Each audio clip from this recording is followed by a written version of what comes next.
Em 6 de maio de 1937, a explosão do dirigível Hindenburg foi filmada e mostrada ao mundo. Você pode conhecer a história, mas conhece a tecnologia por trás dela? Uma aterrissagem rotineira do dirigível na base aérea naval de Lakehurst, em Nova Jersey, transformou-se em um cemitério da tecnologia de ponta da aviação. O Hindenburg, maior objeto voador já feito pelo homem, explodiu repentinamente. O desastre tornou-se uma das imagens mais conhecidas do século XX. O fogo se espalhou pelos 200 mil metros cúbicos de hidrogênio do compartimento de gás.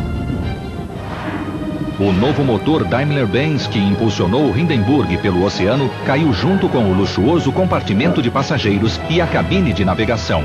Em menos de 1 minuto, o que havia de mais avançado na tecnologia de aviação transcontinental transformou-se em escombros e chamas.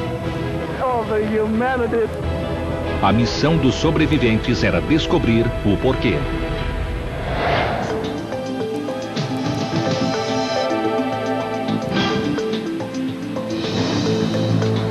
Efeitos da tecnologia.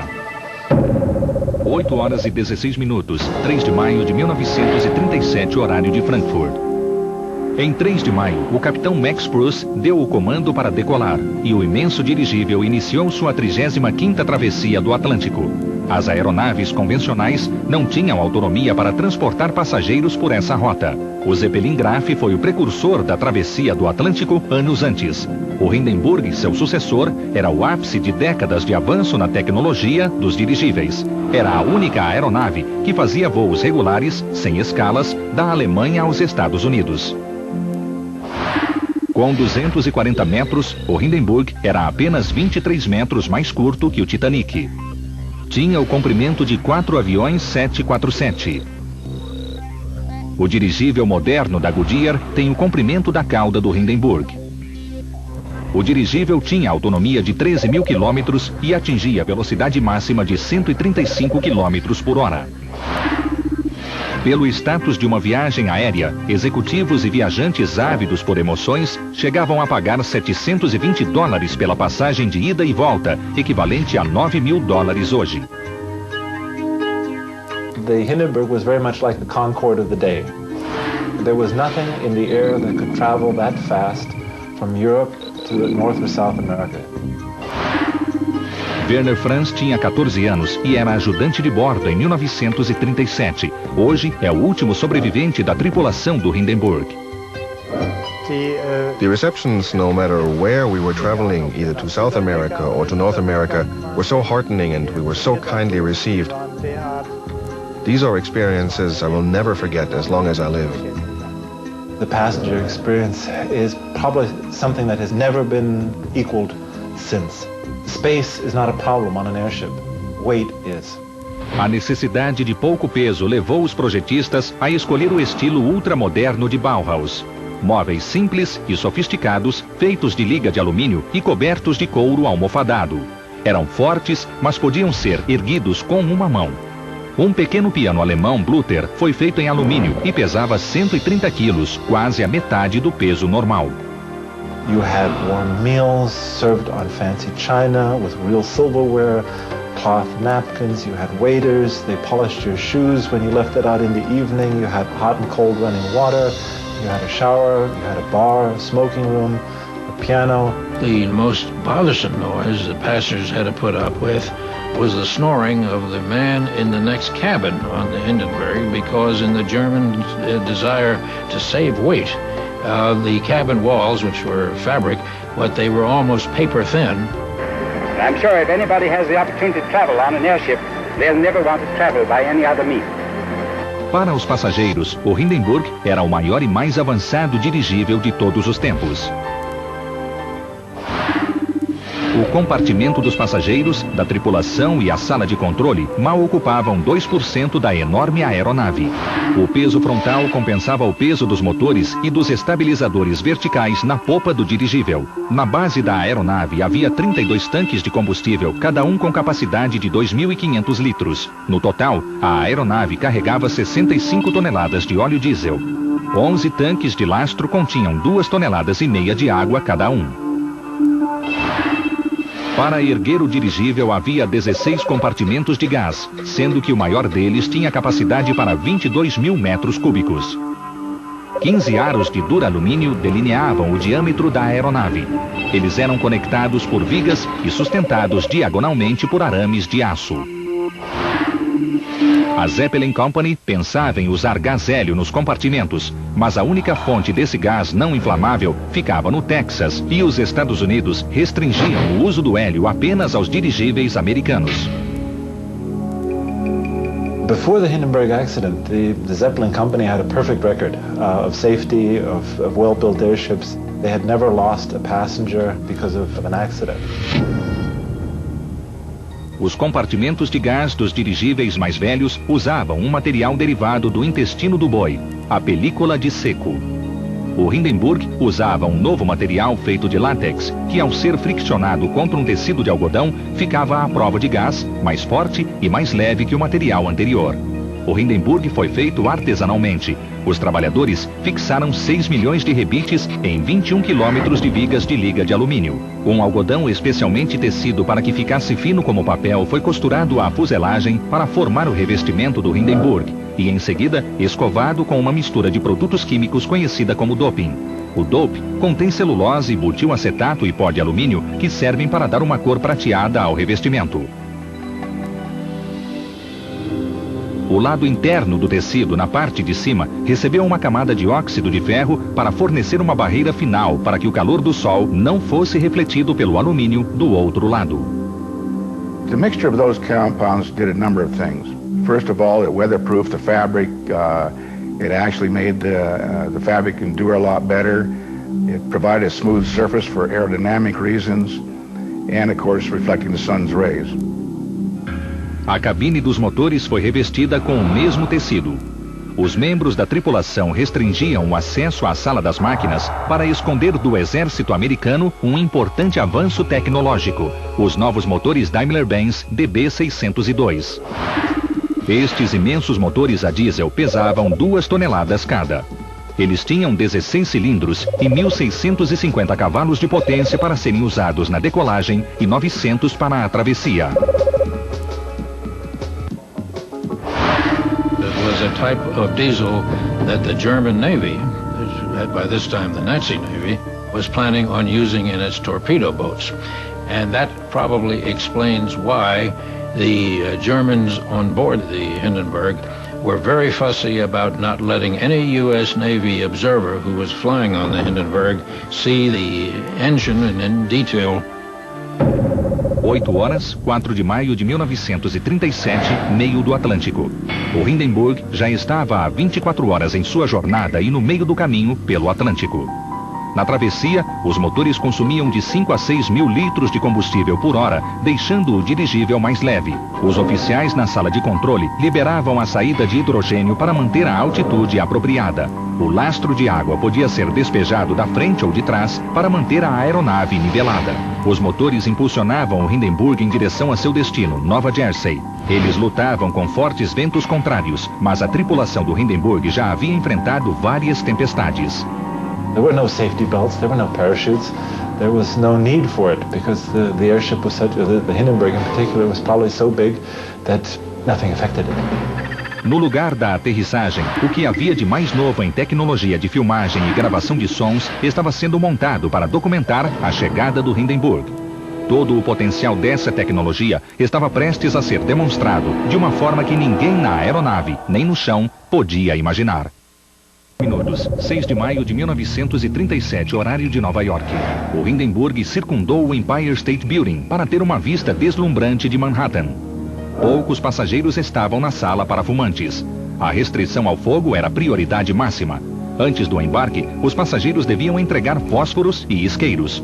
Só havia um isqueiro elétrico a bordo, na sala para fumantes, que era fechada com uma câmara a vácuo e pressurizada para não permitir a entrada de hidrogênio. O Hindenburg se dirigiu ao local de pouso em Lakehurst, Nova Jersey. A primeira viagem da temporada de 1937 estava quase completa, mas houve um atraso no último minuto. 16 horas, 4 de maio de 1937. It had been raining, there had been some thunderstorms in the area, And so the airship commander was reluctant on, making a straight shot to land. So he took another swing around New York. Enquanto Hindenburg estava voando, o locutor de rádio Herbert Morrison, da estação WLS de Chicago, e o engenheiro de som Charlie Nilsson estavam testando o novo modelo Presto 6N, tecnologia de ponta em áudio portátil. O modelo Presto 6N era o mais próximo do gravador de disco que gravava o áudio nas faixas envernizadas dos discos de alumínio. Ele podia funcionar em 33 1/3 ou 78 rotações por minuto. Os discos variavam de 15 a 40 centímetros. O fato de ser portátil permitia que os repórteres saíssem do estúdio e narrassem diretamente do local onde os eventos estivessem ocorrendo. How do you do, everyone? We're greeting you now from the Naval Air Base at Lakehurst, New Jersey, from which point we're going to bring you a description of the landing of the mammoth airship Hindenburg. Da sala de controle, o capitão Bruce girou a seta do sinalizador dos motores. Nas 4 cabines, setas idênticas transmitiram o comando para a reversão dos motores. Os novos Daimler-Benz 602DB podiam realizar a tarefa em 15 segundos, o que era um novo padrão tecnológico para motores de dirigíveis. O avanço do Hindenburg foi imediatamente interrompido. So it was stopped dead, 200 feet at this time above the mast. And pictures that were taken of it show the thing sitting there, lines that have been dropped to the ground, the lines that were getting wet and conductive of electricity. And they prepared to bring the ship down. There was also a cable from the nose that went into a winch at the top of the mast and pull it down into the mooring mast. And then all of a sudden, a flash appears on the top of the bag. 19 horas e 25 minutos, 6 de maio de 1937. The first thing I noticed was a terrible bang, a shock, and a flash outside the window. It bursts into flame. It bursts into flame and it's falling. It's crashing. Watch it. Watch it. Get out of the way. Get out of the way. Get it, Charlie. Get it, Charlie. It's flying and it's crashing. It's crashing terrible. Oh, my. Get out of the way, please. It's burning, bursting into flames and it's falling on the mooring mast and all the folks agree that this is terrible. This is one of the worst catastrophes in the world. Oh, As testemunhas viram as chamas em forma de cogumelo logo à frente do estabilizador superior. Os tripulantes trabalhando na parte de trás viram o compartimento de gás número 4 começar a pegar fogo. Em segundos, o compartimento explodiu e o fogo se espalhou para os números 3 e 5. O gás na parte de trás da aeronave rapidamente se incendiou e, sem o hidrogênio, a cauda perdeu a sustentação. O Hindenburg se inclinou bruscamente e os passageiros foram atirados para fora quando o fogo atingiu o nariz do dirigível. I left the mess hall and went to the gangway and saw the rear of the airship already in flames. At this point I knew the ship was lost and I tried to get across the gangway to a hatch where I could jump out. Embora o Hindenburg tivesse várias inovações tecnológicas para diminuir a chance de um incêndio, se o hidrogênio pegasse fogo, nada poderia conter as chamas, até que os 2.200 mil metros cúbicos de gás fossem consumidos em um processo que levaria apenas 34 segundos. Enquanto Herbert Morrison gravou os sons, vários fotógrafos filmaram o desastre. Alguns usaram a câmera de filmagem Ackley, criada em 1914 pelo naturalista Carl Ackley, para filmar a vida selvagem. Ela foi projetada para ações rápidas e para ser recarregada depressa. A Ackley tinha uma manivela segura e um sistema giroscópico que filma facilmente em qualquer lugar. Mais tarde, ela foi muito usada na Segunda Guerra Mundial. Elas registraram as chamas, assim como a água saindo da aeronave. Os oficiais na sala de controle despejaram toda a água do lastro em uma tentativa de amortecer a queda. As I was hanging in the air holding on to the ropes, a water tank above me spilled and water poured down on me. The nose of the ship then continued to drop down and I slowly gained ground under my feet and was able to crawl to the hatch. Instead of trying to open it, I sat myself on the gangway and just kicked my feet through the hull. I then already saw the ground approaching and jumped off from about 12 to 15 feet, rolled under the ship and walked away. As primeiras imagens do desastre foram registradas pelo fotógrafo da Associated Press, Murray Becker. Sua primeira foto mostra o Hindenburg segundos após a explosão, enquanto ainda estava no ar. Murray ainda conseguiu registrar mais 2 imagens em pouco mais de 30 segundos. A câmera Speed Graphic usa um filme grande de 10 por 12 centímetros e este modelo tinha um porta-lentes de 10 centímetros que podia acomodar uma teleobjetiva ou uma lente grande angular. Os filmes eram carregados em recipientes que deviam ser substituídos depois de cada foto. Passada 1 hora do acidente, Herbert Morrison, aflito pelo desastre em Lakehurst, estava no rádio. A narração era tão impressionante que a NBC suspendeu a proibição de uso de material gravado e divulgou a gravação em 144 emissoras. Foi a primeira vez que a tecnologia de gravação de áudio foi usada em um furo de reportagem. Em 2 horas, as fotografias de Murray Becker foram estampadas em edições especiais dos jornais de Nova York. Nos dias seguintes, chegaram ao mundo todo, seguidas pelos jornais cinematográficos. 36 pessoas morreram no desastre do Hindenburg. Nenhum outro dirigível foi utilizado em viagens comerciais depois de 6 de maio de 1937. A tecnologia registrou o acidente e o transmitiu ao mundo. Essas imagens levaram a era do dirigível ao fim. Agora, técnicas de investigação, análises químicas e meteorológicas serão utilizadas para descobrir por que isso aconteceu. 10 horas, 8 de maio de 1937. Com os escombros do Hindenburg ainda queimando, os investigadores começaram seu trabalho e imediatamente encontraram problemas, muitos deles políticos. It was sort of a tarnish marked on Nazi Germany. It was their great technological piece of know-how that had just exploded at the doorsteps of the United States for unexplained reasons.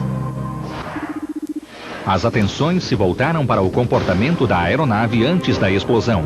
O Hindenburg tinha se aproximado rápido demais e fez a volta final muito depressa. Dr. Eckermann believed that when the Hindenburg approached the mast, and it made a rather sharp turn to do so, that it put a strain on the structure, and that one of the many, many bracing wires may have snapped, whipped around, and slashed a hole in a cell. Um furo no compartimento liberaria hidrogênio, mas mesmo que houvesse um vazamento, seria necessária uma fonte de combustão.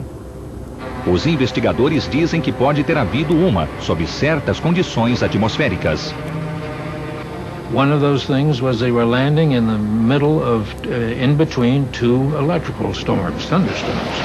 The second was that when they dropped the landing ropes, which were manila, they hovered above the ground, waiting for the lines to be attached on the ground. That grounded the ship and started a whole sequence of events.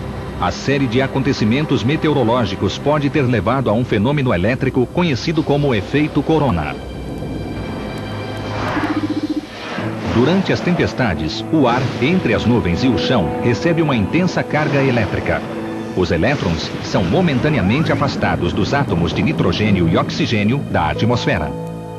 Quando se juntam novamente, um brilho e uma descarga elétrica são criados. É o efeito corona.